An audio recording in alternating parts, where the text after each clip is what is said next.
Perdón, voy a cerrar porque hay gatos, perros en el patio. Hay unos gatos dando vueltas, entonces los perros se vuelven locos. Un segundo.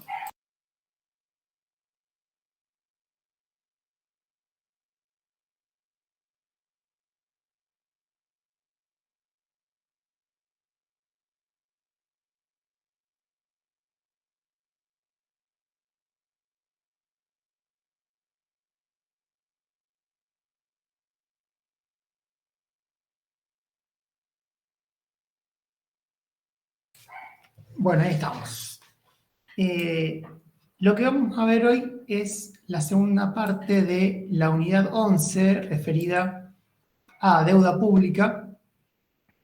Respecto a esto, les recuerdo que esta unidad 11 nosotros la dividimos en tres grandes grupos, que para esto me voy a auxiliar de la presentación. Les recuerdo que a esta unidad 11 conviene mirarla mediante este esquema, que seguramente ya lo haremos compartido. Nosotros nos referimos a una unidad de crédito público, pero en realidad nosotros esquemáticamente planteamos que hay una aptitud por parte de un Estado que le permite tomar crédito público, justamente por tener crédito, credibilidad, con lo cual se materializa una operación de empréstito. Ahí está la materialización de la operación de crédito público, y lo que queda en el patrimonio del Estado es la deuda pública, que es la obligación que queda por parte del Estado. Esto de alguna manera nos ordena en esto que uno parece que se refiere a lo mismo, pero en realidad son cosas diferentes. Para la bibliografía de esta parte, nos vamos a referenciar sobre todo con por supuesto, el libro de Julio Martín. Hay un apunte de cátedra de la profesora Flores, un desarrollo muy importante, así como tuvieron de la clase pasada la parte de la técnica del empréstito, o sea, todo lo referido a cómo se emite, qué herramientas tiene el Estado para la emisión, para el rescate, etc. También tenemos un desarrollo muy importante, sobre todo de las clasificaciones y lo que es técnico del empréstito en el apunte de la profesora Flores. Y también tenemos un apunte de cátedra del profesor Vigolini que se llama Breve Historia de la Deuda Pública Argentina. Este apunte se refiere, como verán por su título, sobre todo a lo que es la historia en nuestro país de lo que fue el proceso de endeudamiento, que siempre tiene, en la mayoría de los casos, un tinte bastante trágico, por así decirlo. Los procesos de endeudamiento en general, cuando uno los repasa, lo que termina pasando es que uno se termina bajoneando. Pero a lo mejor aprendamos algo con la historia, o la idea es que justamente nosotros, dando esta unidad en esta materia, los profesionales que a lo mejor van a ser futuros funcionarios o sí, futuros asesores, a lo mejor puedan aprender algo, ¿no?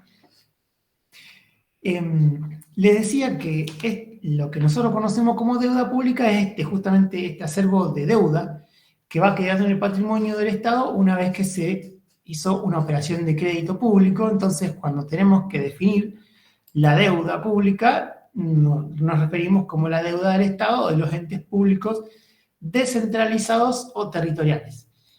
Siempre, acá, esta es la definición de Harach. Nosotros siempre que veamos las definiciones, así como ustedes van a ver en esta unidad la definición de gasto público, la definición de recursos públicos, etc.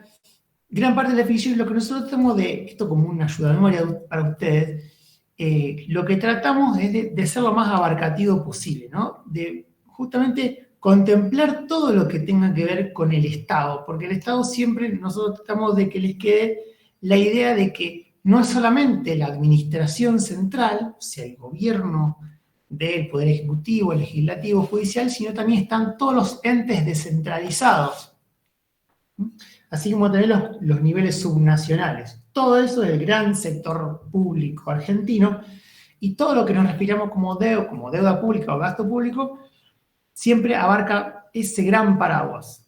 También se define como la obligación que contrae el Estado como consecuencia de los empréstitos, como bien lo decía, ¿no? Hay algunas cuestiones que yo prefiero pasarla medio rapidito por una cuestión de que ustedes son bastante inteligentes y van a saber entenderlo tranquilamente de cuando puedan ver lo que pusimos en los apuntes de cátedra. Por ejemplo, una primera diferenciación más conceptual es la diferencia que hay justamente con la deuda privada, la deuda pública y la deuda privada. Básicamente se marca esta diferencia porque justamente estas son las diferencias que hacen que tenga un tratamiento jurídico diferente, ¿no? Que uno no pueda plantarse de la misma manera para evaluar una deuda pública que una privada. Y ahí tiene que ver sobre todo con el carácter supremo que siempre marcamos del Estado, pero sobre todo que la solvencia no está fundada en el patrimonio, como dice bien aquí, en el tercer punto, sino que en realidad la solvencia o la garantía de que el Estado va a pagar es justamente su capacidad para generar impuestos. O sea, el poder tributario, la facultad que tiene el Estado de crear tributos, es algo fundamental para darle crédito al sector público, ¿no? Después hay otras cuestiones técnicas que derivan de esto, ¿no? Pero básicamente hay una gran diferencia porque no se suelen usar, por ejemplo, el patrimonio, como dice acá en el cuarto punto, como garantía de un pago de una deuda. De hecho, o sea, la asociación de un patrimonio como garantía de una deuda es algo más bien raro para este caso. Igualmente hubo algunos episodios de la historia que se pueden identificar como el uso de patrimonio como garantía, ¿no? Acá hay un pequeño mapa de las clasificaciones doctrinarias de la deuda. Acá hay una aclaración que siempre tengo que hacer. Una cosa son las clasificaciones doctrinarias y otra cosa son las clasificaciones legales o las jurídicas, ¿no? La ley en general hace una clasificación, por ejemplo, cuando nos referimos a los recursos, hago un poco de paneo sobre el resto de la materia, pero para que ustedes también vayan asociando y fijando criterios generales, ¿no? Así como también tenemos clasificación de recursos o de gastos doctrinarios y también presupuestarios, acá también los teóricos que se pusieron a ver qué pasaba con la deuda pública identificaron algunos matices, pero después la ley a lo mejor hace otra división. Y esto, por ejemplo, es el caso de la distinción entre deuda interna y externa, ¿no? Que para el caso de la deuda interna y externa, a veces vamos a escuchar que las personas se refieren a una deuda interna, a veces tomando como criterio la moneda en la que está denominada. O, como en el caso del punto de vista jurídico, la jurisdicción que está fijada como lugar de pago, ¿no? Que por supuesto, esto puede variar. Puede haber una persona estadounidense que tiene un bono argentino que tiene como lugar de pago en Nueva York, o puede haber un estadounidense que tiene como un título de deuda argentino que tiene como pago Buenos Aires, o puede haber un argentino que tiene una deuda denominada en dólares. O sea, las combinaciones son múltiples y de hecho cada vez justamente con el refinamiento de todo el sector financiero, por supuesto, las posibilidades se multiplican naturalmente, ¿no?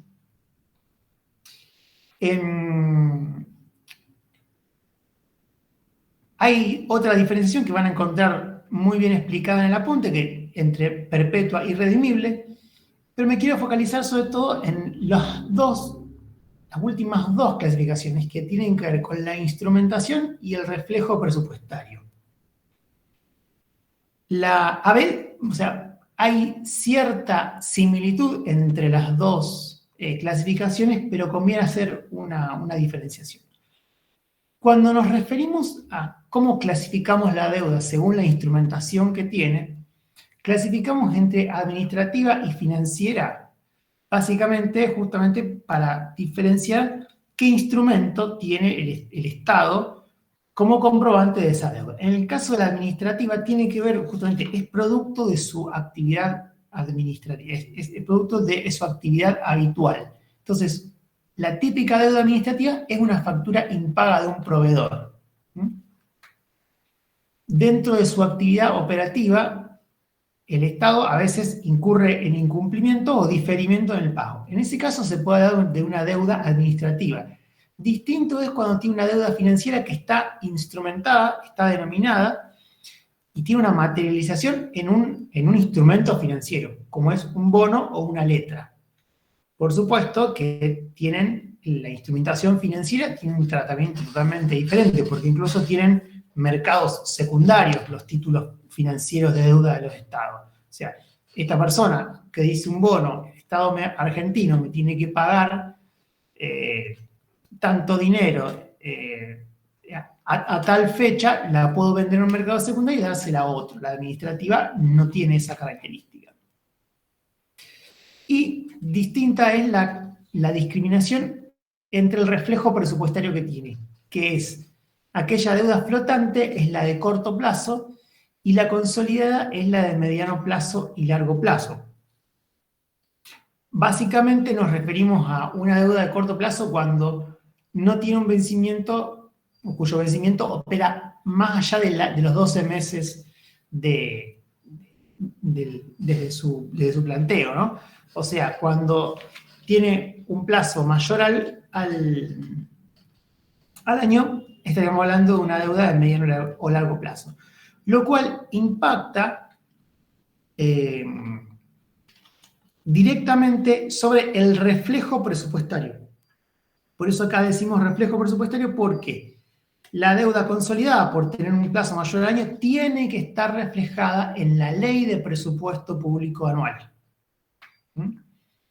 Es decir, en la ley anual en la cual el Estado prevé sus gastos y recursos, tiene que estar prevista esa cancelación diferida.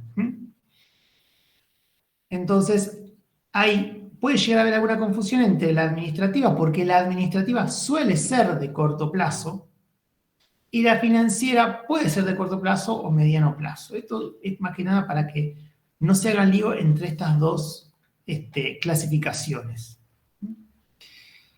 Hay otra clasificación que corresponde a este economista James Buchanan, que es un economista que ustedes probablemente hayan leído en esta materia y que se corresponde como el autor más importante de una escuela de pensamiento, una corriente dentro de las finanzas públicas que nosotros mencionamos en varios puntos, que es la escuela de Public Choice o elección pública. Esta corriente probablemente la hayan escuchado cuando nos referimos a la unidad 10. En la unidad 10, referido a federalismo fiscal, por ejemplo, dentro de las formas de solucionar las cuestiones de provincia y nación, tenemos también a este hombre y a esta escuela de pensamiento. Este hombre lo que hizo frente al aporte de la deuda pública fue otra discriminación, que es la deuda genuina y la disfrazada, que justamente la genuina es la que contempla la deuda de los bancos centrales, que es otra forma que tiene el Estado de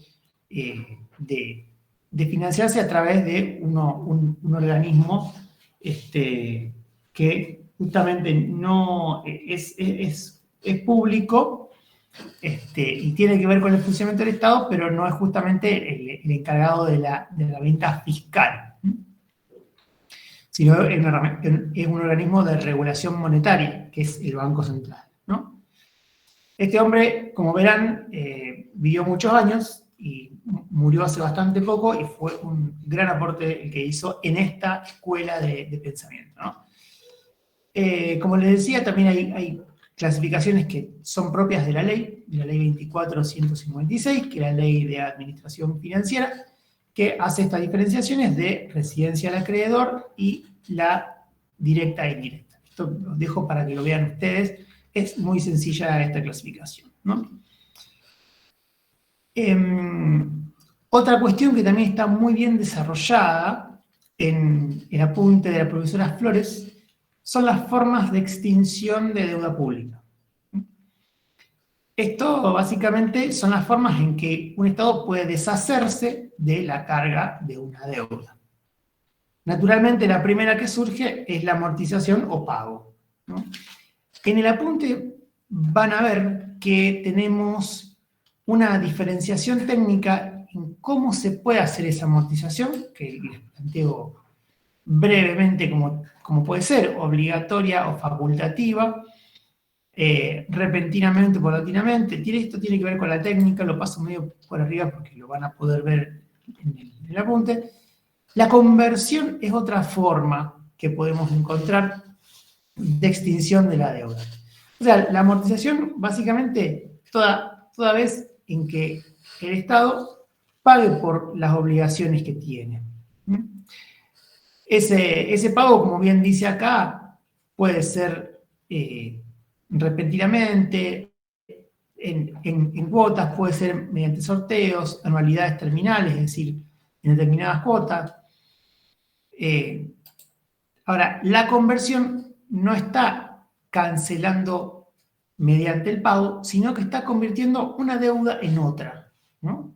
Como bien dice su nombre, conversión, se trata de la extinción del elemento jurídico inicial que se reemplaza por uno nuevo. Esto, en realidad, nosotros en nuestra historia reciente tenemos varios casos, y son los casos que nosotros conocemos como canje de deuda. Algunos, en el gobierno anterior de Cambiemos se hablaba de reperfilamiento, ¿no? La conversión jurídicamente puede ocurrir de manera coactiva o forzosa, es decir, te dan básicamente como opción el reemplazo o el cobro de valor nominal, obligatoria, facultativa, enmascarada. Eso también lo pueden ver muy bien en el apunte. Básicamente se refiere a las formas en que el Estado puede de alguna manera brindar la compensación o no al tenedor de un determinado herramienta, de un determinado instrumento financiero. La consolidación, justamente, como bien decíamos cuando hablábamos de la deuda consolidada y la flotante, justamente la consolidación es cuando una deuda que es flotante, como decíamos en la clasificación, es decir, no está detallada en el presupuesto porque tiene un vencimiento dentro del año, pasa a un mediano plazo, a largo plazo, y por lo tanto pasa a estar reflejada en el presupuesto. La prescripción, que tiene que ver con el simple paso del tiempo, caducidad administrativa, la compensación, esto también lo pueden ver muy bien en el apunte de cátedra. La licuación, seguramente ustedes lo habrán escuchado alguna vez, como aquel proceso mediante el cual una deuda se extingue básicamente por la pérdida de valor real de una deuda cuyo valor nominal no se altera. O sea, yo le debo, o sea, el Estado, por ejemplo, le debe 1.000 millones de pesos a un tenedor, pero el peso se devalúa y por lo tanto hay una parte de esa deuda que se licúa, que se extingue por básicamente la pérdida de valor de la moneda local. Y otra forma de extinción es el incumplimiento o no pago. Ustedes van a decir, profesor, usted está loco, ¿cómo se va a extinguir por el incumplimiento o no pago? Bueno, Lo cierto es que en muchos casos la doctrina y la jurisprudencia prevé mecanismos, básicamente, mediante el cual alguna deuda puede ser objetada, como fue en el caso de la deuda odiosa eh, o la deuda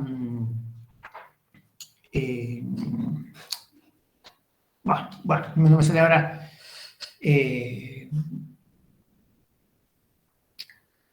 no me sale la palabra, pero bueno, tienen que ver con aquellos hechos o aquellos contextos en el que se contrae el endeudamiento, pero en el marco de alguna cuestión anticonstitucional, ilegal o fuera por ejemplo, el caso de la deuda odiosa, por ejemplo, se da en el caso de dictaduras militares, por ejemplo. Cuando un gobierno toma el poder de un país y genera, por ejemplo, el enriquecimiento de algún sector y en realidad se hace en contra de la voluntad de la mayoría del pueblo y, no obstante, esa deuda básicamente queda en el patrimonio del Estado y, bueno, es objetada. Acá me quiero detener un poquito más. Esto tiene que ver, esto está bien desarrollado en el apunte en el libro de Martín. Por las dudas, quería consultarles. ¿Se escucha bien? ¿Se corta algo de eso? No, se escucha bien. Bien. Tuve algunos episodios anteayer de que se me cortó internet y, bueno, por las dudas estoy... Bueno, en el libro de Martín hay una parte de efectos económicos de la deuda pública, ¿no? Esto de alguna manera no está planteado en este cuadro, sino que este cuadro es de alguna manera como un resumen de lo que está desarrollado a grandes rasgos en el libro de Martín, ¿no? Martín lo que hace es una diferenciación. Primero hace una diferenciación del efecto de la deuda interna y después de la deuda externa. Y también hace una diferenciación básicamente de, por ejemplo, dice, el efecto, empieza diciendo la traslación o redistribución generacional. Después habla del efecto inflacionario, o sea, va tomando diferentes resultados que puede generar la deuda, o sea, los que están acá abajo, es como que Martín lo divide como está dividido acá, y va teniendo en cuenta básicamente estos tres aspectos. Primero, si es deuda interna o externa.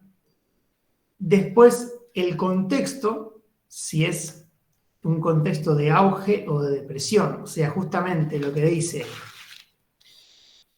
es diferente, por ejemplo, si un Estado va a tomar una deuda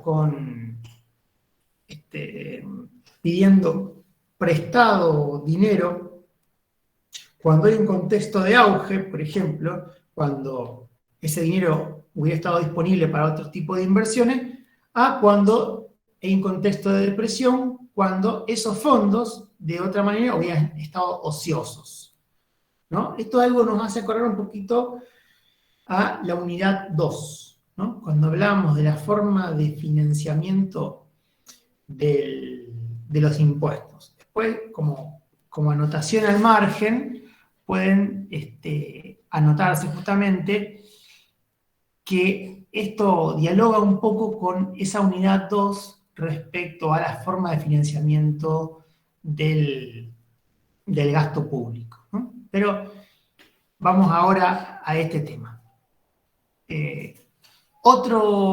Otra cuestión que va a derivar en alguno de estos resultados la inflación, el inflacionario, la compensación del ciclo, los desplazamientos y la traslación, redistribución o alteración en el nivel de empleo, consumo y la producción, es el momento del ciclo de endeudamiento. O sea, el endeudamiento básicamente requiere por lo menos de dos momentos. Un momento de emisión de la deuda y otro momento de reembolso, ¿no? Que es cuando el Estado justamente le reintegra el dinero a los acreedores.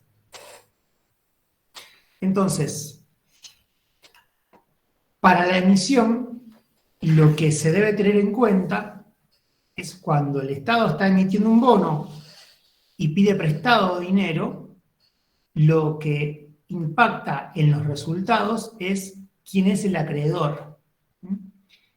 Diferente va a ser el efecto si el acreedor son individuos o empresas, si son bancos comerciales que tienen la capacidad de prestar y tienen la capacidad de generar dinero secundario, y por supuesto si quien le presta es el Banco Central. Acá le puse la abreviatura BCRA como Banco Central de la República Argentina como para abreviarlo.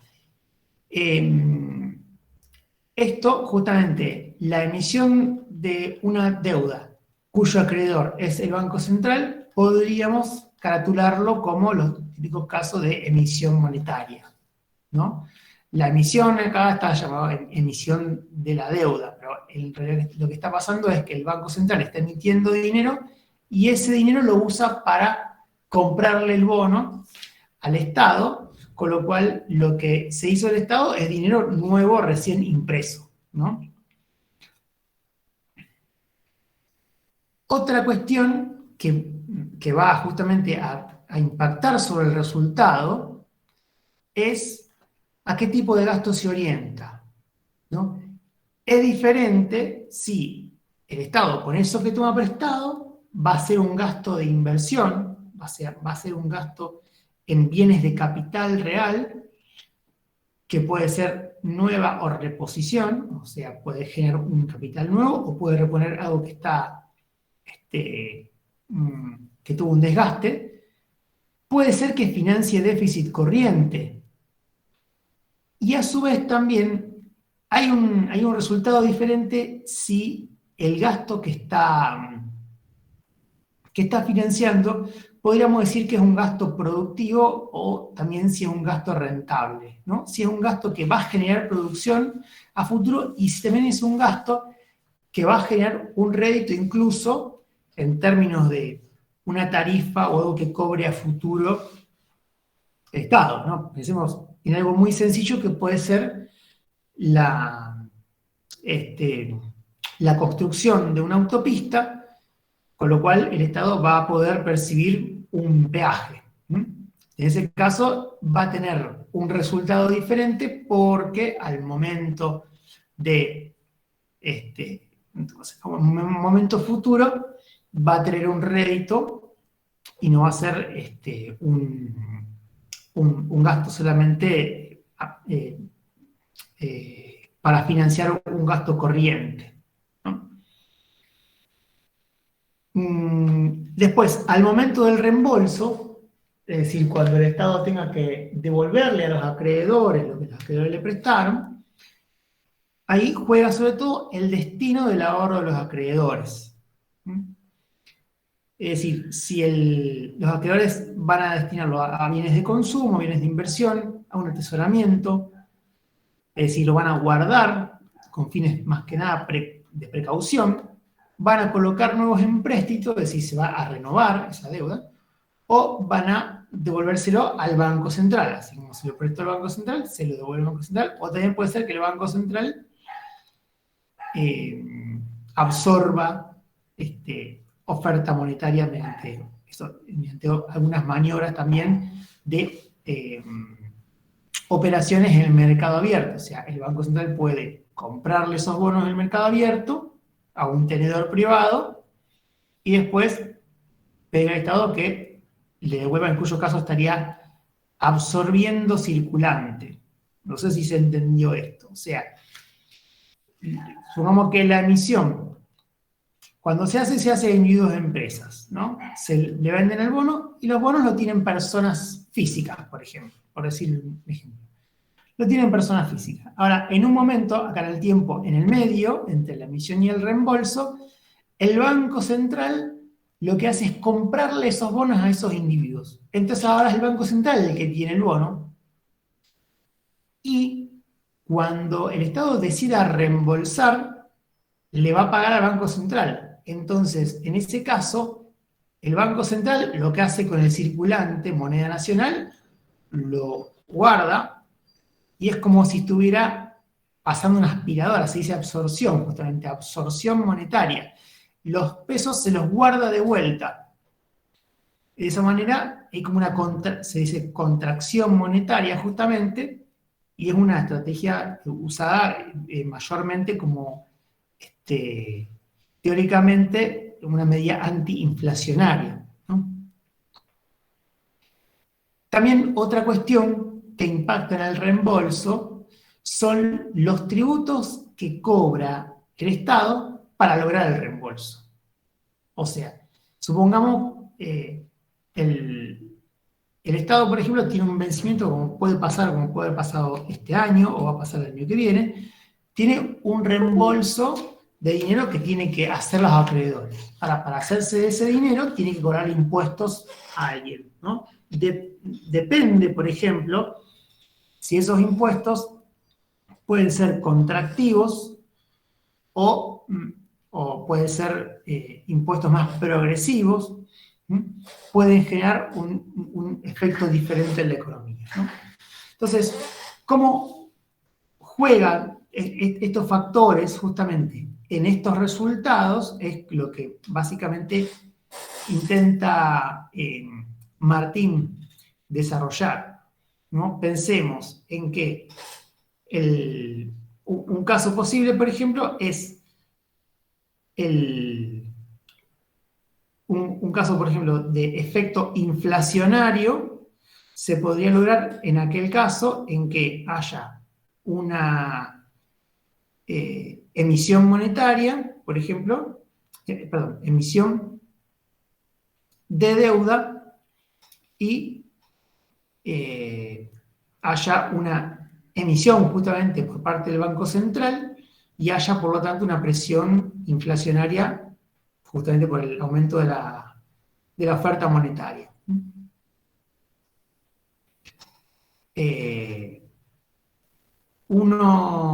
Una de las cuestiones que siempre se hace advertencia acá, que en la unidad 5 creo que desarrollamos algo de esto, que nosotros siempre advertimos que la emisión monetaria no tiene por qué generar inflación, o sea, no hay una relación directa entre un hecho y otro, sino que justamente se tienen que dar unos factores que tienen que ver con justamente la aceleración de esa emisión monetaria, o sea, el ritmo que tiene de emisión monetaria,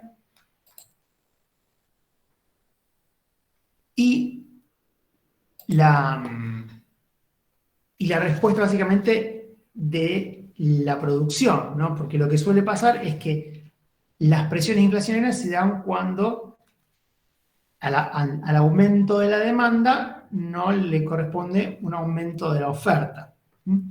Entonces, lo que puede pasar es que el aumento de la cantidad de dinero en circulación genere una presión sobre la demanda, pero que la oferta no reaccione aumentando la producción y se genere una presión sobre los precios. También, por supuesto, la inflación, como ustedes saben de su misma experiencia en este país, saben que proviene de múltiples factores que en muchos casos tienen que ver con inercias, con pujas distributivas, con la presión de algunos actores formadores de precios del mercado y sobre todo y más que nada con presiones del tipo de cambio, ¿no? Que en muchos casos en Argentina explican grandísima parte de las presiones inflacionarias que tenemos. Vamos a a suponer, digamos, vamos a referirnos, por ejemplo, a la deuda interna, en un contexto de auge, por ejemplo, lo que probablemente suceda es que esa emisión monetaria que genera el Banco Central sea mucho más proclive, digamos, a generar inflación en un contexto de auge que en un contexto de depresión. Igual que esto, también la cuestión de la presión inflacionaria que puede generar la emisión para financiar un gasto, para financiar el déficit corriente, por ejemplo.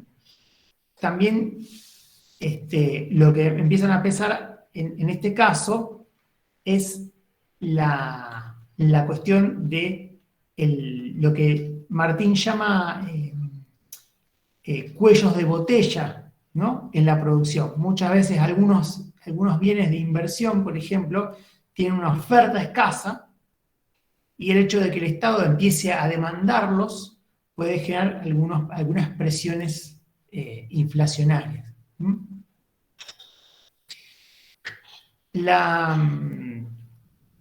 Lo que principalmente hace alusión al efecto inflacionario también es que el reembolso de los fondos sean justamente destinados al consumo, ¿no? Una posible fuente de presión inflacionaria es que al devolver el dinero, los tenedores recurran al mercado y a comprar bienes y eso presione la demanda. Pero por supuesto, esto sucede siempre y cuando estemos en un contexto de auge, porque en un contexto de depresión es mucho menos probable que se dé una presión inflacionaria. Esto siempre referido a la deuda externa. Si los fondos, por ejemplo, van a ser destinados al atesoramiento, es muy poco probable que genere un efecto inflacionario. Como les decía, si en el reembolso van a ser absorbidos por el Banco Central, sería una política antiinflacionaria.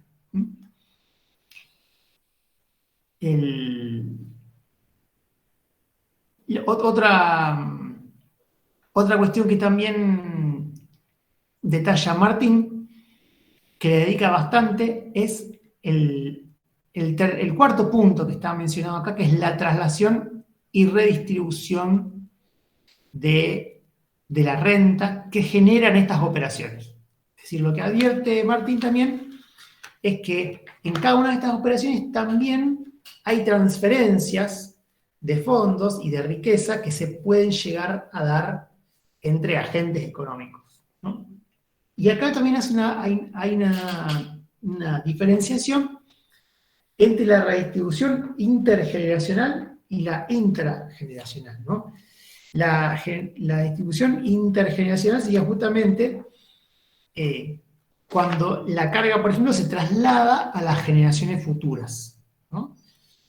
¿Cómo podría pensarse en una generación que a través de la deuda pública le genera una carga a las generaciones siguientes? Bueno, si uno piensa, por ejemplo, en el momento de la emisión, en el cual al momento de emitir,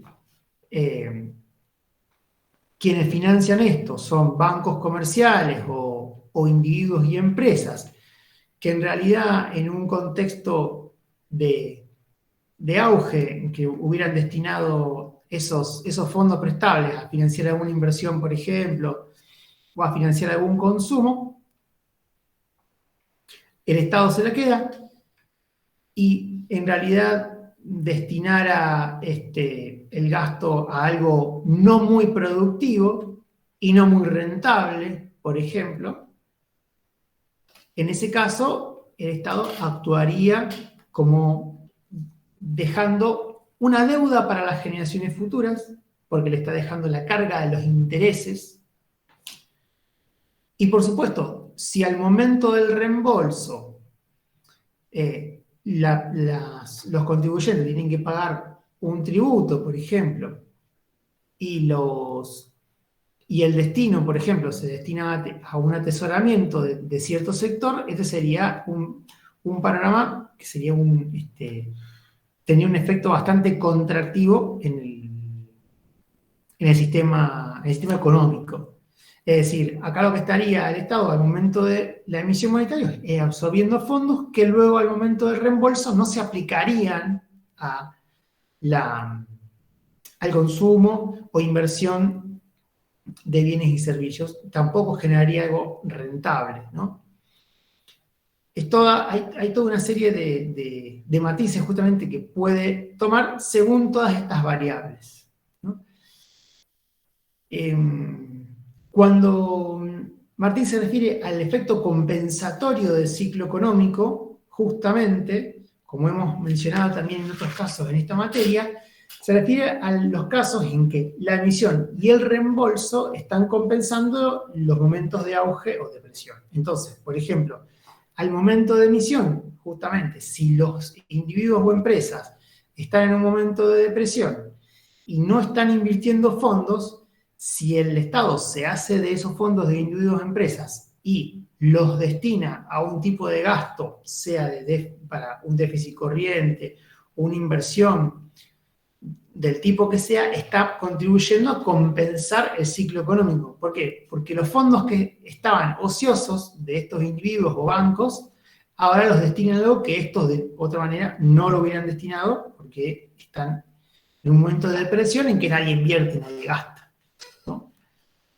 Ese sería un ejemplo. También puede ser, por supuesto, al momento del reembolso, un efecto compensatorio, si, por ejemplo, el Estado, en un momento de depresión, hace un reembolso de fondos y los acreedores destinan esos fondos a consumo e inversión. Ahí estaríamos compensando el ciclo depresivo del sistema económico.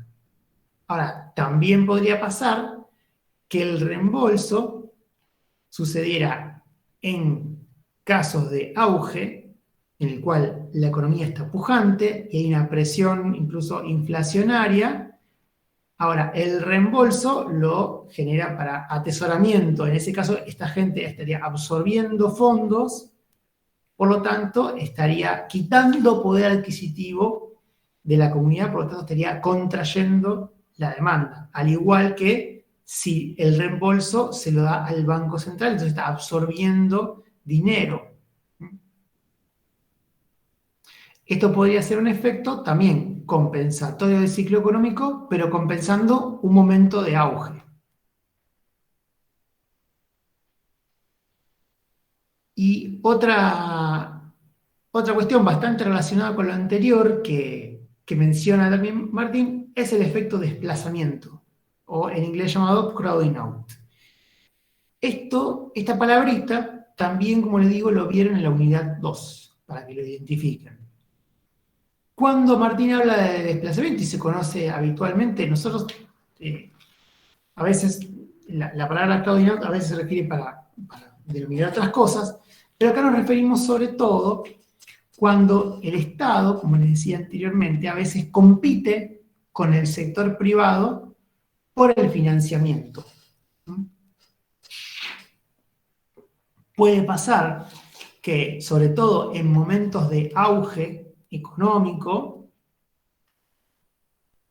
el Estado le pida prestado a individuos o bancos comerciales algo de dinero que en realidad a lo mejor estaba de otra manera, si no hubiera intervenido el Estado, hubiera estado destinado a la compra de bienes de inversión o al financiamiento privado, ¿no? En ese caso, puede ser que el Estado genere una pérdida de oportunidades para el sector privado para financiarse.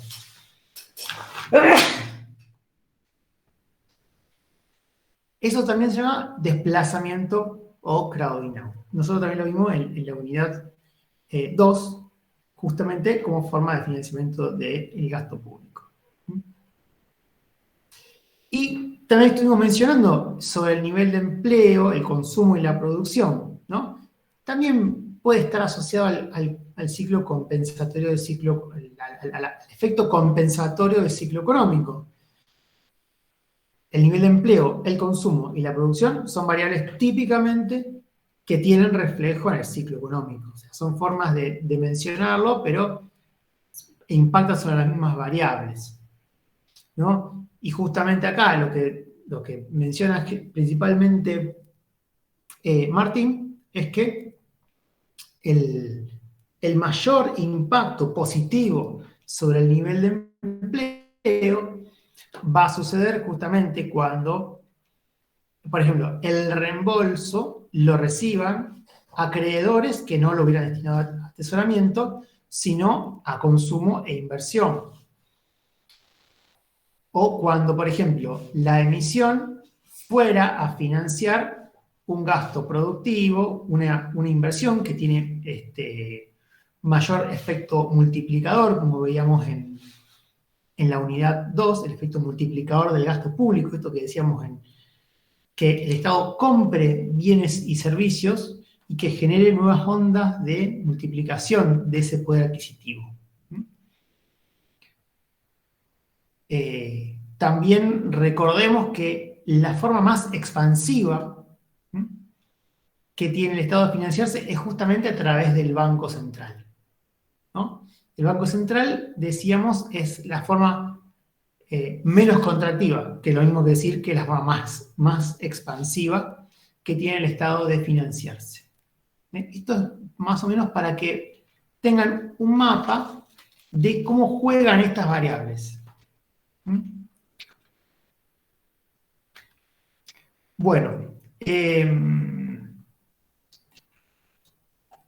esto también lo que desarrolla Martín es un apartado sobre deuda externa, que por supuesto lo que debemos tener sobre todo, o lo que debemos advertir, al momento de la emisión estamos hablando de una emisión cuyos acreedores son individuos, empresas, bancos comerciales extranjeros, porque le pedimos prestado afuera, y en ese caso lo que importa principalmente como efecto económico, que es lo que estamos viendo, es esa transferencia de dinero que sucede de afuera de la frontera del país hacia adentro, que puede generar un efecto expansivo en ese ingreso. Y como decía también en algún momento Martín, en algunos casos, si el Estado va a comprar bienes de inversión, pero que pudieran estar también demandados por algún privado, podría generar alguna cuestión de desabastecimiento, podrían competir también en este caso con el sector privado. También le puede quitar fuentes de financiamiento, por supuesto, ¿no? Esto, por supuesto, tiene que ser evaluado en cada caso en particular. Y el reembolso, sin duda, cuando se le paga a acreedores extranjeros, en general se identifica mucho más con un efecto contractivo, ¿no? Porque esos fondos se van fuera del país y en general no van a ser destinados ni a consumo ni inversión interna. Es muy raro que un reembolso a acreedores externos vuelva al país como para fomentar la producción, el consumo, el empleo, etc. Nosotros de esto justamente conocemos bastante por nuestra historia reciente, y lo que nosotros identificamos principalmente es el efecto sobre la disponibilidad de dólares que tiene nuestro país, ¿no? Nosotros lo que identificamos principalmente, sobre todo, en la mayoría de los casos, es esto, ¿no? El Estado, si tiene que devolverle al extranjero, le tiene que pagar con moneda extranjera, por lo tanto, va a tener que sacrificar o el valor de la moneda, o va a tener que dejar de importar, ¿no? Ese principalmente. En el libro de Martín, por más que nosotros sea lo más intuitivo para nosotros, lo que más estamos acostumbrados a analizar, el libro de Martín no lo plantea porque está referido, pues se está refiriendo a la política fiscal.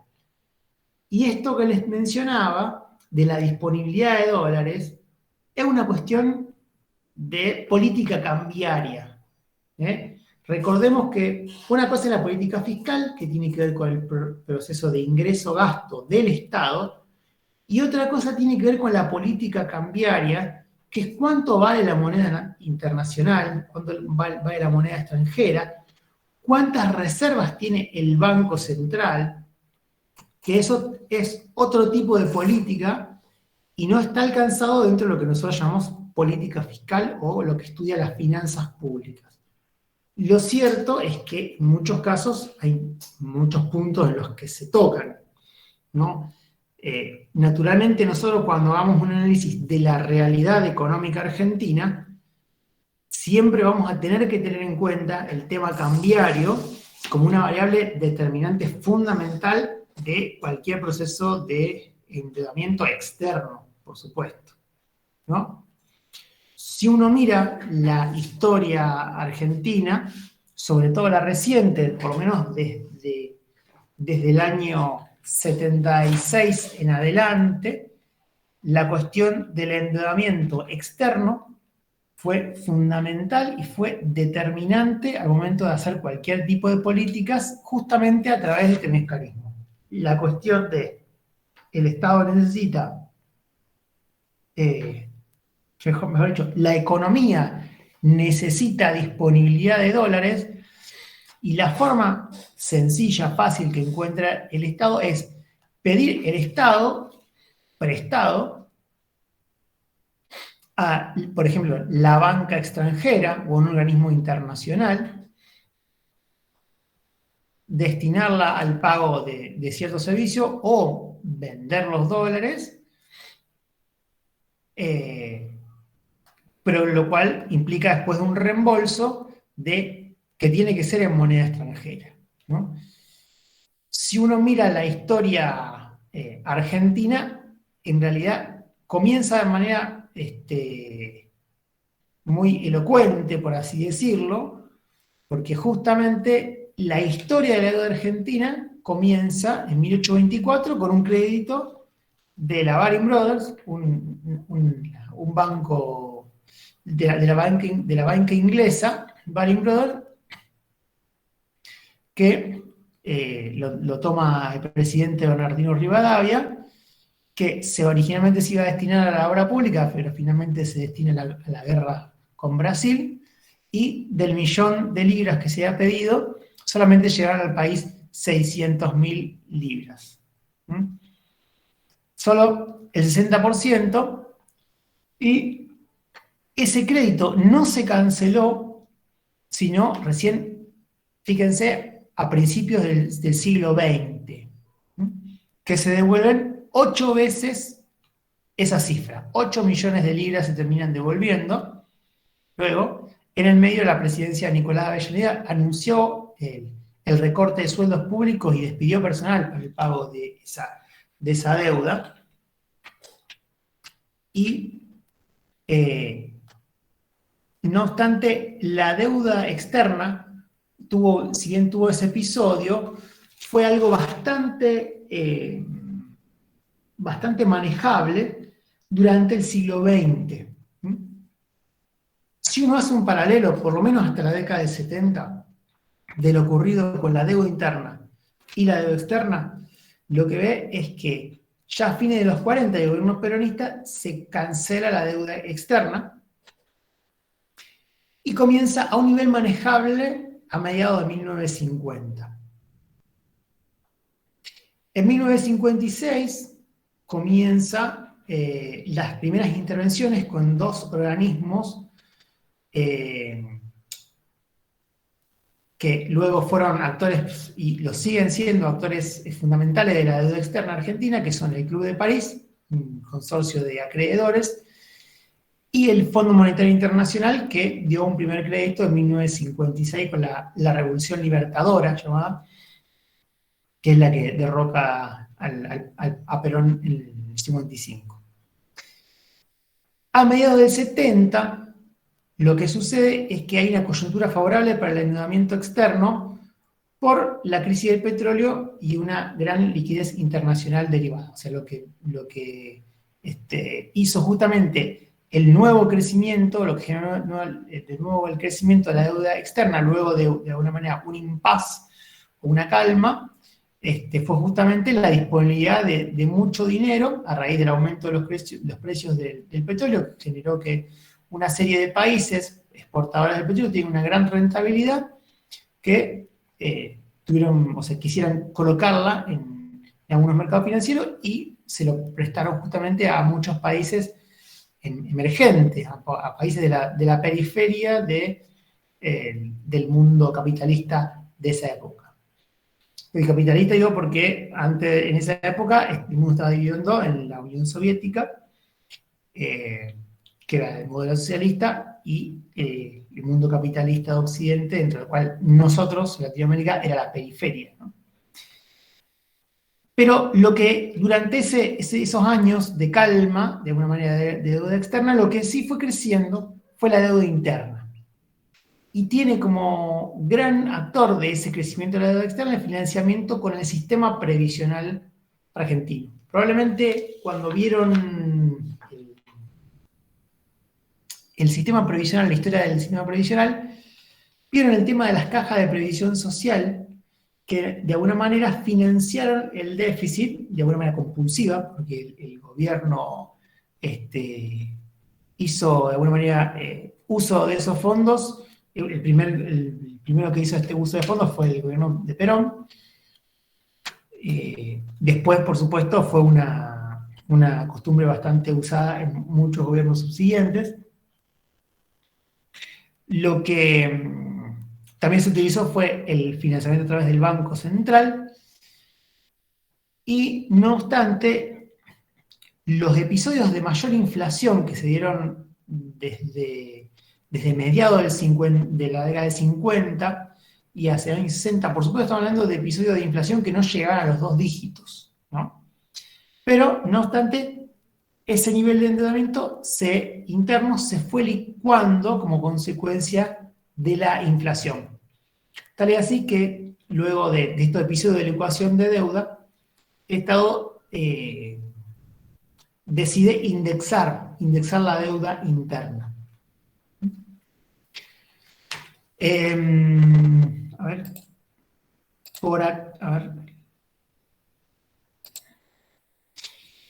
¿Alguna duda por acá? Porque por ahí te estoy hablando mucho y por ahí quedó una duda de lo anterior. Nosotros lo que solemos hacer algunas preguntas para el examen es, por ejemplo, pedirles que desarrollen qué ocurrió con la deuda de tal año a tal año, ¿no? Esa es una posible pregunta de examen. Entonces, lo que nosotros tratamos de que ustedes relacionen sobre todo es lo que ocurre con la deuda externa y con la deuda interna. A lo mejor, mejor la pregunta puede estar enfocada a una u a otra, pero la idea es que ustedes tengan de alguna manera dividido por etapas. Entonces, podríamos sí identificar esta etapa emblemática, como digo yo, de los primeros años de endeudamiento de 1824, de deuda externa con una deuda interna inexistente o ínfima.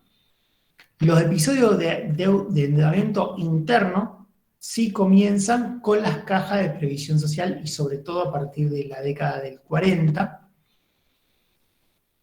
Y sí, a partir de los años 70 empieza algo que quedó básicamente marcado en nuestra historia, porque la carga de la deuda que se contrae nuevamente de mediados de la década del 70 fue una carga que todos los gobiernos tuvieron que seguir soportando y refinanciando. Con esto me refiero. A partir de la década del 70, como les decía, a raíz de un escenario internacional que básicamente había muchos dólares disponibles para que los gobiernos se puedan endeudar, el gobierno militar de ese momento aprovecha esa oportunidad y toma deuda externa. No obstante, lo que va acompañado a esa toma de deuda es toda una serie de maniobras de enriquecimiento de una porción muy, muy focalizada de actores económicos, muchos del sector financiero y muchos del sector industrial asociado al sector financiero, que logran hacerse de diferencia a través de maniobras financieras. Lo que, por supuesto, contaba con la total complicidad del gobierno de ese momento. Tal es así que incluso uno de los episodios que más trascendió y que más bochornoso resultó fue la estatización de deuda que sucedió a principios de la década del 80. Lo que se pudo comprobar es que muchas empresas privadas, muchos bancos incluso, pidieron préstamos a sus casas matrices sabiendo que luego iban a ser estatizadas las deudas. O sea, se pidieron créditos a sí misma sabiendo que luego el Estado iba de alguna manera a estatizar esa deuda. O sea, básicamente lo que hizo el Estado fue decir, muchachos, pidan prestado que después eso le va a quedar como un título de deuda para el Estado. Y esa carga de la deuda de esos primeros años de la década del 80 fue la que luego fue refinanciada a fines de los 80 en algunos planes de canje y que luego funcionó como acumulación también a fines de los 90 y que fue también canjeada luego en los canjes del año 2005-2010 y que bueno, se fueron renovando. Es decir, es una carga que de alguna manera, si uno revisa la historia argentina, podemos decir que lo fuimos pagando los argentinos a lo largo de las diferentes generaciones. Lo que sucede es que esa deuda fue cambiando de manos, ¿no? O sea, si bien la deuda como carga se originó en ese momento, fue tuviendo sucesivos cambios de titulares, con lo cual no se puede buscar un culpable de ese momento, porque ya no es más no tiene más la titularidad de la deuda, digamos.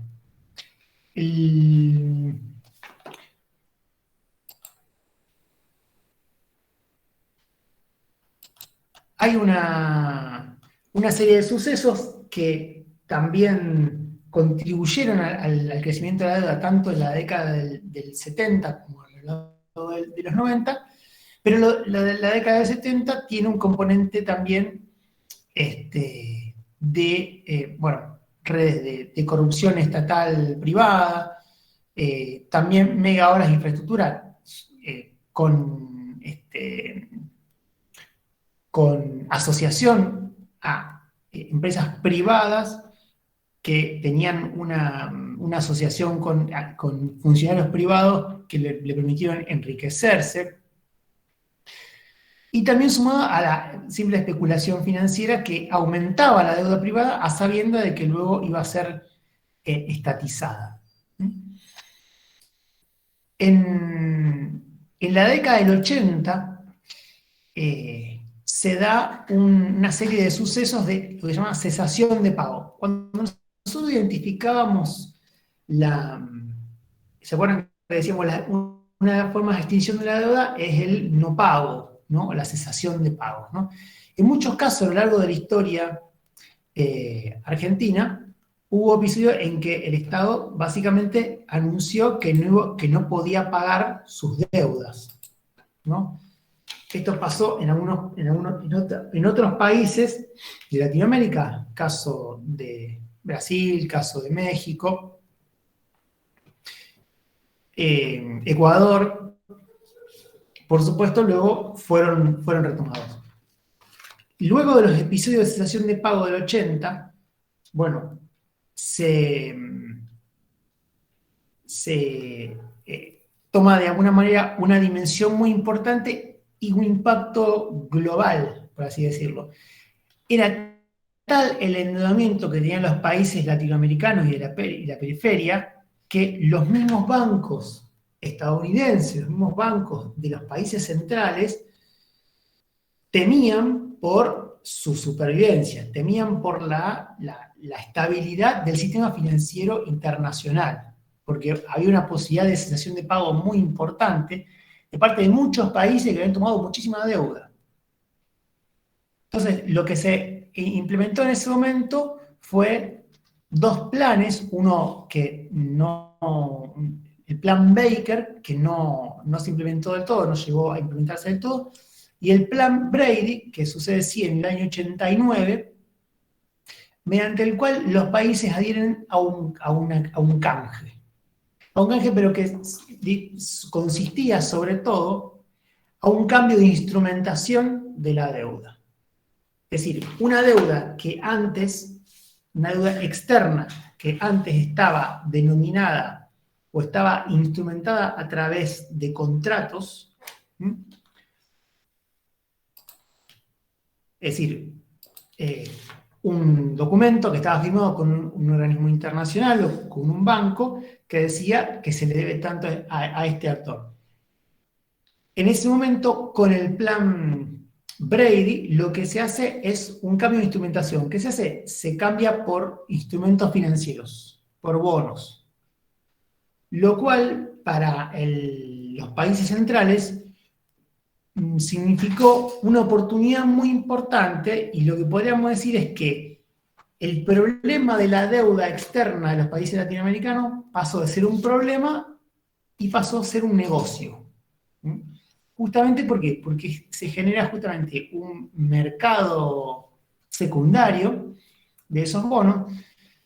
La situación financiera delicada de los países hace que esos instrumentos financieros valgan cada vez menos. Entonces los inversionistas podían aprovechar, pagar esos bonos a muy bajo precio y luego hacerlos valer por su valor nominal, por un valor más alto. Y este fue el caso que, como dolor, como argentino tenemos que decir, que tuvieron los pagos de las privatizaciones.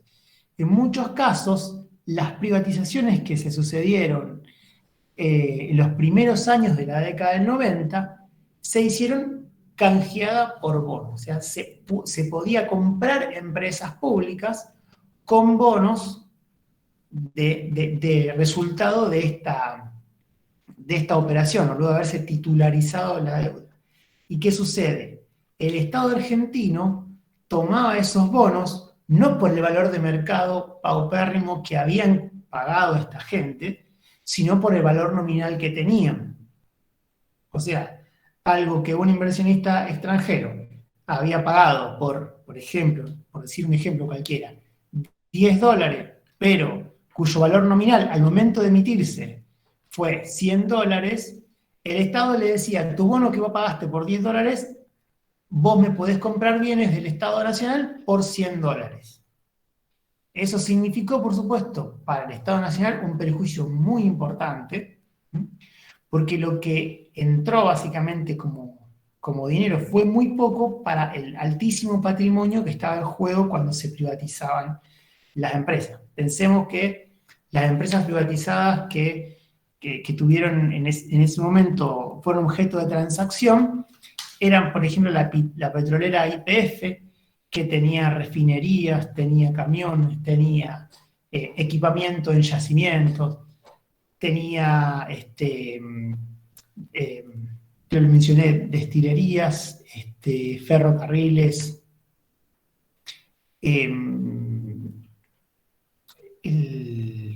industrias siderúrgicas, todas las empresas de servicios públicos, las Entel, las empresas de telefonía, las empresas eléctricas, o sea, toda una serie de empresas que tenían altísimo patrimonio y que se entregaron, en muchos casos, a empresas locales que estaban asociadas con bancos extranjeros que eran tenedores de esos bonos. O sea, hubo en muchos casos asociaciones bastante bochornosas entre empresas industriales, dentro de las cuales ustedes seguramente, Grupo Sogma, Techin, o sea, empresas grandes e industriales que tienen una larga tradición de aprovechamiento de problemas del Estado, y se hicieron de esos, Pérez Compán, otros, se hicieron de esos activos del Estado a un precio muy conveniente.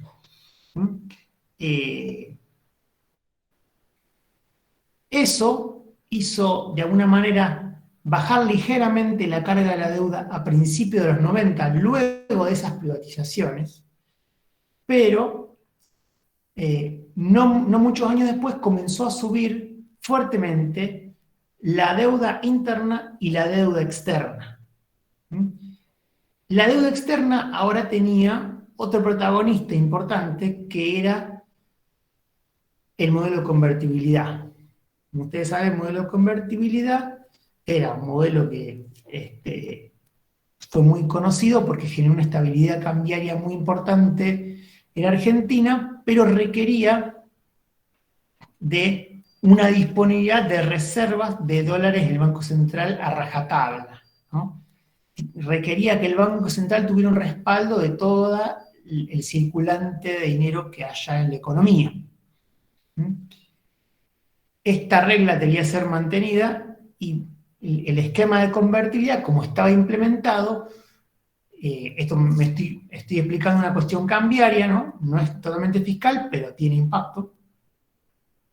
El régimen de convertibilidad estaba diseñado con algunas falencias, ¿no? Tenía el tipo de cambio muy bajo. Nosotros ahora tenemos el dólar muy alto.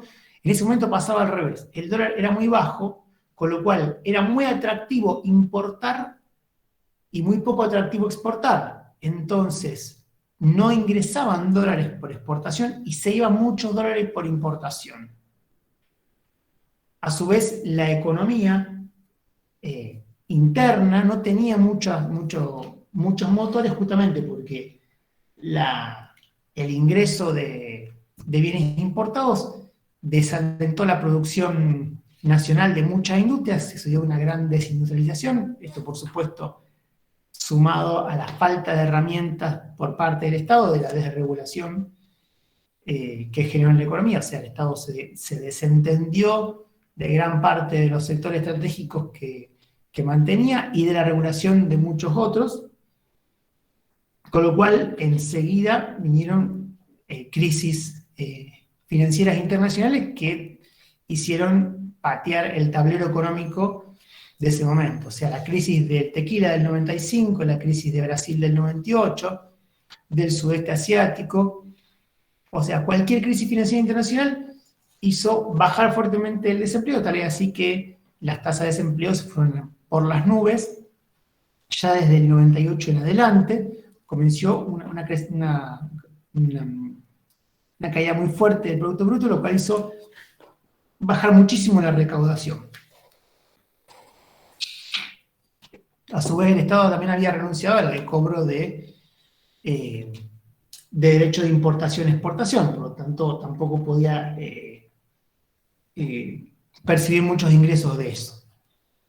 Entonces, esto hizo que el Estado tuviera que recurrir más al crédito externo y al crédito interno. Por el lado del crédito interno, lo que hizo fue financiarse con muchos actores financieros de ese momento, bancos locales, las llamadas AFJP, que seguramente habremos mencionado en la unidad Cyber, que eran las administradoras de los fondos previsionales de la parte privada del sistema previsional. O sea, era el administrador de fondos previsionales que le prestaban al Estado. Eso hizo aumentar tremendamente la deuda interna y la deuda externa. Bueno, el sistema de convertibilidad básicamente generaba una presión muy importante, porque la única forma que tenía el país de conseguir dólares era a través del endeudamiento. No podía crecer las exportaciones, no podía generar un crecimiento económico que permita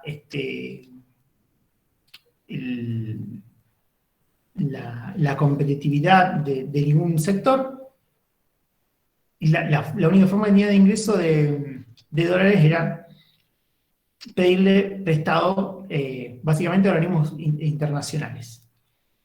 La cosa básicamente fue empeorando desde el año 99 en adelante hasta el 2001, que tuvo un episodio muy importante, incluso hizo peligrar la continuidad institucional. Básicamente hubo una sucesión de varios presidentes,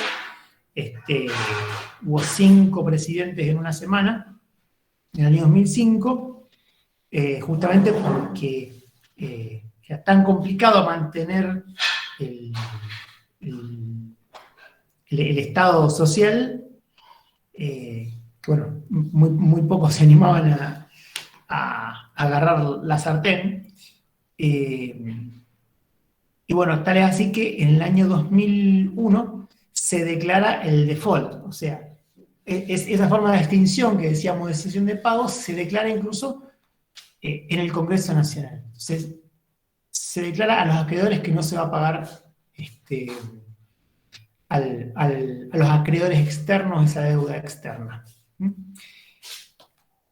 Lo que podemos mencionar como hitos que suceden luego de esa declaración de default es, por un lado, bueno, algunos episodios de especificación asimétrica, ¿no?, que tienen que ver con la forma en que el Estado resolvió el problema financiero que tenía, que los bancos habían retenido los fondos a los ahorristas, y que tuvo por parte del Estado un esfuerzo muy importante. O sea, la forma en que el Estado resolvió normativamente cómo se le devolvía los ahorros y que se cancelaban los créditos del sistema financiero, luego de una pequeña devaluación, hizo que el Estado tuviera que pagar más y haya incrementado el endeudamiento. O sea, hubo una gran transferencia nuevamente a los bancos, porque los bancos, lo que pasaba era que los créditos los recibían a uno, pero los depósitos los devolvían a 1,40. Entonces eso significó que los bancos tuvieran que ser compensados, y eso generó un nuevo desembolso que aumentó la deuda. O sea, pese a que ya había estallado el problema de la deuda, se siguió incrementando. En el año 2005 hubo una reestructuración de la deuda que fue muy positiva para el Estado argentino, una reestructuración de deuda que se hizo en un tramo del 2005 y se terminó de hacer en el año 2010, con una quita importantísima y con un nivel de adhesión muy importante, pero que luego de la reestructuración final de 2010 quedan afuera un pequeñísimo porcentaje, un 7% de los tenedores que reclaman a la Argentina como tenedores de deuda, que son los llamados holdouts, que serían los tenedores de bonos que no adhirieron al canje del 2005 y 2010.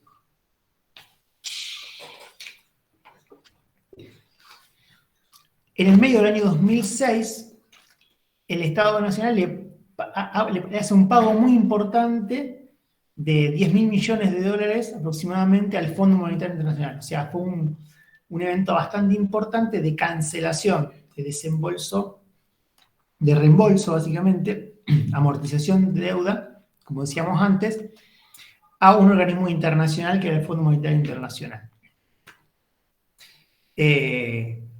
A partir de 2008, o sea, en el medio de los dos canjes, empieza, primero incipientemente y de forma mucho más expansiva luego, un creciente endeudamiento interno. Sobre todo en una forma particular de endeudamiento que se llama endeudamiento intraestatal, ¿no? El Estado, a partir de 2008-2009, se empieza a endeudar con sí mismos. Se empieza a endeudar con organismos descentralizados, como son el ANSES, con otro organismo como el Banco Central, o el Banco Nación. Organismos que no eran de la administración central financian a la administración central. Ese endeudamiento va creciendo fuertemente, por lo menos hasta, bueno, siguió creciendo básicamente de ahí en más, ¿no? Pero tuvo básicamente un quiebre en el año 2016 con la asunción de gobierno de Cambiemos, en que hay un cambio muy importante en el perfil de endeudamiento, ¿no? Si a partir de 2008, con el gobierno kirchnerista, aumentaba el endeudamiento interno entre organismos dentro del Estado Nacional, o sea, el gobierno le pedía prestado al Banco Nación o al Banco Central o al ANSES, ahora el gobierno de Cambiemos lo que hace es aminorar mucho el crecimiento del endeudamiento interno y tomar deuda privada, sobre todo con tenedores privados, y una gran parte denominada en dólares. O sea, la deuda existente era en pesos y ahora pasa a ser en dólares. Lo que se llamó también el Festival de Letras de ese momento, ¿no? Eso permitió el flujo, el ingreso de una cantidad importante de moneda extranjera que permitió una estabilidad cambiaria durante esos años, pero como hemos mencionado también cuando hablamos del flujo internacional de capitales, fue un flujo internacional que lo que quiso hacer, o lo que fue a buscar básicamente, fueron ganancias con instrumentos financieros, que eran esas letras. O sea, no vino el dinero de afuera con fines productivos. Tal es así que en el año 2018 sucede una corrida cambiaria importante y hubo una pérdida gigantesca, digamos, de dólares, una venta masiva, una caída de esas letras, las LEVAC, con lo cual el Estado tuvo que recurrir ahora al Fondo Monetario Internacional en el año 2018 y tomó un crédito altísimo, el crédito más alto que dio el Fondo Monetario Internacional en la historia. Y bueno, lo más reciente, que incluso ustedes deben haber visto ahora, declaraciones que hizo el entonces presidente Macri, donde él, si mal no recuerdo, la frase que usó para referirse a esto sucedido, dice: la plata del FMI se usó para pagar a los bancos comerciales que se querían ir porque tenían que volver el kirchnerismo, dijo él textualmente. Y eso básicamente le valió, o sea, él lo dijo ahora, lo dijo esta semana, pero eso fue detectado enseguida, como estaba sucediendo. Si uno ve, les voy a compartir la pantalla, hay un cuadrito poco que refleja esto. Esto es la correlación que se observó entre la toma de deuda pública en moneda extranjera, que es el crecimiento de esta variable a partir de 2016, y la fuga de capitales, ¿no? El dinero que de algún grupo de empresarios se fugaba básicamente al exterior, que en muchos casos eran bancos, ¿no? Lo que homologó o lo que permitió, lo que estaba viendo el gobierno en ese momento que estaba pasando, es que ese crédito o ese endeudamiento a través de letras y luego con el Fondo Monetario Internacional, básicamente iba destinado a que este dinero se fuera frontera afuera del país. Entonces, Esta es una cuestión que nos pone, por así decirlo, en una posición de alguna manera, valorar si efectivamente el Estado tiene que garantizar que cualquier agente económico se lleve el dinero afuera de la frontera, ¿no? Es decir, bajo cierto paraguas económico ideológico sobre todo, cualquier agente económico debería disponer de los recursos monetarios libremente y debería poder hacerse de un determinado monto y llevarlo afuera de la frontera. Según otra corriente que pregona más lo que se llama soberanía, digamos, de los países en materia económica, de regular la economía, básicamente las corrientes más intervencionistas, dirán que en realidad el Estado le corresponde legislar en materia cambiaria y regular la actividad cambiaria, por lo tanto, le corresponde regular la cantidad de moneda. Gracias, Lucía. Si quieren dejar la asistencia ahí en el chat, lo pueden hacer. Así me queda guardada. Y después seguimos.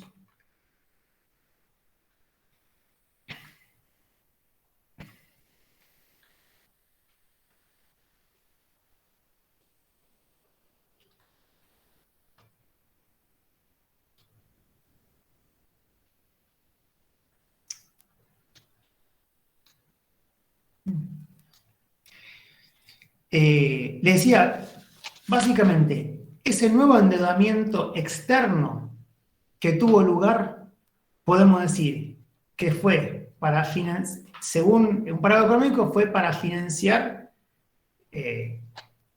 la estabilidad cambiaria que tenía que garantizar, porque cualquiera que se quiera llevar dólares afuera, lo puede hacer. Y según otro paraguas económico, otro paraguas ideológico, lo que se financió es una fuga, y hubo de alguna manera una complicidad. Lo que está sobre todo en juego es el nivel de complicidad que hubo por parte del gobierno y el grado de asociación, digamos, del gobierno en ese momento con esa banca privada que fugó el dinero. Bueno, lo cierto es que eso es bastante fácil de comprobar, ¿no? Hay, de hecho, hay una presentación judicial, digamos, en este aspecto por esas irregularidades, ¿no? En el 2021, de hecho, hay un juicio del Estado argentino que lo hizo el actual presidente Alberto Fernández contra otro funcionario por administración fraudulenta y defraudación contra la administración pública por ese crédito del FMI por cuestiones de irregularidades. También hay otras judicializaciones que justamente tienen que ver con este episodio que les mencionaba de las maniobras de estatización de deuda y otro mecanismo también similar que fue el de los seguros de cambio. Seguro de cambio implementado en 1980, justamente el crecimiento de la deuda de la dictadura militar, que también de alguna manera fue una maniobra del Estado para transferir deuda privada o enriquecimiento privado y pasarlo a deuda pública. Hay un fallo, de hecho, de un juez, del juez Ballestero, que declaró ilegítima, esa es la palabra que no me salía, deuda ilegítima, justamente porque está contraída a través de un proceso fraudulento y eso además está agravado porque no era un gobierno constitucional. O sea, hay elementos formales muy firmes para rechazar esa deuda. El problema es que luego cuando vuelve la democracia, en el 84, si bien se hace una revisión muy seria, digamos, de la cuestión política, de la vuelta a la democracia, no se revisa en gran parte de todo en materia económica por parte de ese gobierno militar que había hecho un perjuicio muy importante para el Estado argentino. Y claro, la democracia de alguna manera aprueba o da una vista gorda o un visto bueno de lo actuado en materia financiera por parte de los gobiernos militares. Por lo tanto, de alguna manera le da como un estado constitucional a lo actuado. La enseñanza que nos debería quedar entonces es que ante una interrupción de la actividad constitucional, de la regularidad constitucional de los poderes del Estado, quien asuma de nuevo el gobierno de manera democrática debería revisar lo actuado para impugnar justamente o reclamar la ilegitimidad de una deuda, porque como verán, esa carga que tuvimos en ese momento de la deuda se fue trasladando y ningún gobierno tuvo la habilidad para plantear, bueno, esta deuda no le corresponde para el pueblo argentino porque fue resultado de un proceso de enriquecimiento de una minoría. Bueno, lo último que hace al tema de deuda pública, que van a poder encontrar también en los apuntes de cátedra, tiene que ver con las mediciones de la presión o carga real de la deuda pública. Es decir, aquellos indicadores del grado de peso o sacrificio que la misma reporta, como dice acá, para la sociedad presente o futura. Toda vez que nosotros queremos medir qué tan grande es el peso de la deuda para un país, podemos hacer alguno de estas relaciones, ¿no? Relaciones que en general lo que podríamos hacer es un cociente, por eso, relaciones, ¿no? Y en el cociente lo que proponemos en principio es la utilización de alguna de estas 6 variables que están acá en estos cuadrados, ¿no? En general lo que se puede hacer es, en el numerador, incluir alguna variable que tome el peso de la deuda pública o los intereses de la deuda pública, o puede ser también la deuda externa, y en el denominador alguna variable que tome la importancia de la economía en su conjunto. Entonces, lo que nosotros advertimos es que para medir la incidencia de la deuda tenemos relaciones que pueden ser de stock sobre otra variable de stock, una variable de stock sobre una variable de flujo o 2 variables de flujo. Seguramente como estudiantes de contador, que son la mayoría, tendrán una diferenciación de lo que es una variable de stock de lo que es una variable de flujo. Una variable de stock es una variable justamente que se puede medir en un momento determinado del tiempo en que se toma una foto y se cuenta justamente la cantidad que se dispone, por ejemplo, de deuda pública o de población, ¿no? 2 variables de stock podrían ser la deuda pública o la población.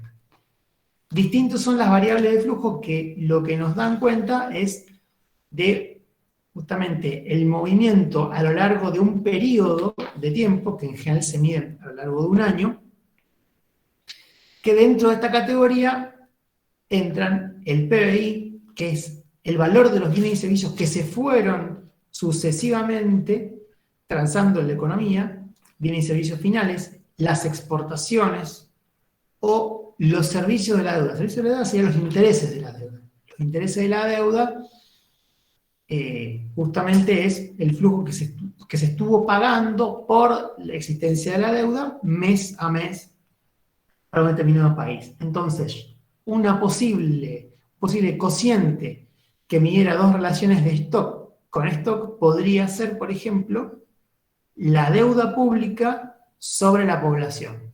2 variables de stock. Me paro en un momento y digo, la deuda pública es esta y la población es esta.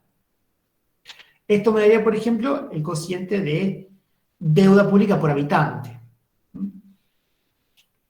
En otra forma, como decimos acá, es la de combinar una variable de stock con una de flujo. El ejemplo sería la deuda pública, por ejemplo, sobre por ejemplo, la deuda externa, por ejemplo, sobre las exportaciones. La deuda externa es una variable también de stock, es el monto de deuda que tengo en un momento determinado.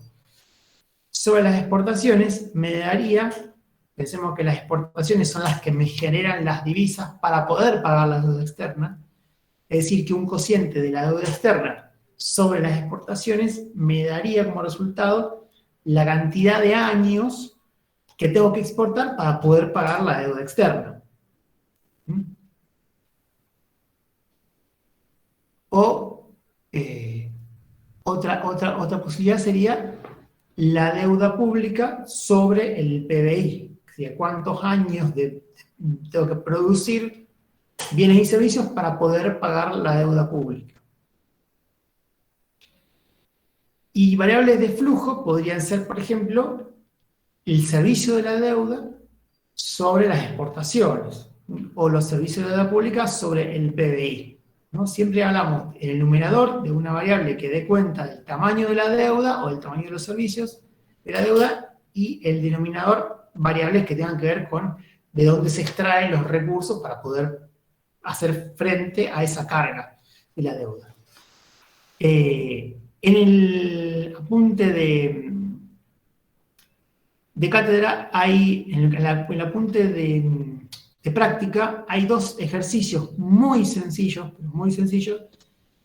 que justamente nos dan valores de estas variables y nos proponen justamente medir posibles relaciones de este tipo. Nos da la consigna stock y flujo, y la idea del ejercicio es que nosotros identifiquemos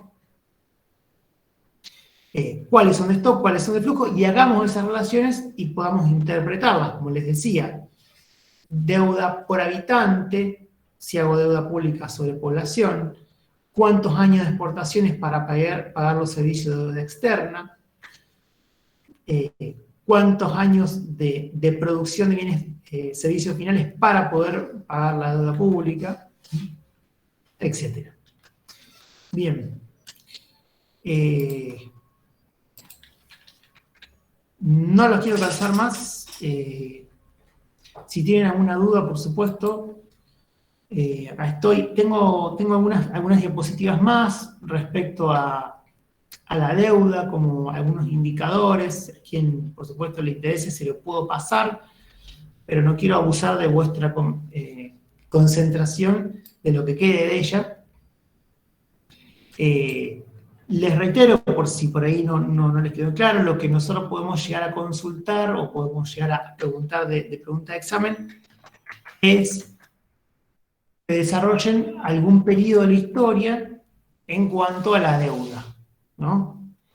Esto suele ser una pregunta de examen. Para eso está el apunte del profesor Vigolini, que es la historia de la deuda pública, la cuestión del gobierno de Cambiemos, ¿no? Y los últimos gobiernos, sí está mencionado el endeudamiento interno de 2008, pero no está desarrollado el endeudamiento más reciente. Sí es importante que lo sepan para entender lo que pasa actualmente, ¿no? Bueno, si no tienen ninguna consulta más, ya los y las libero.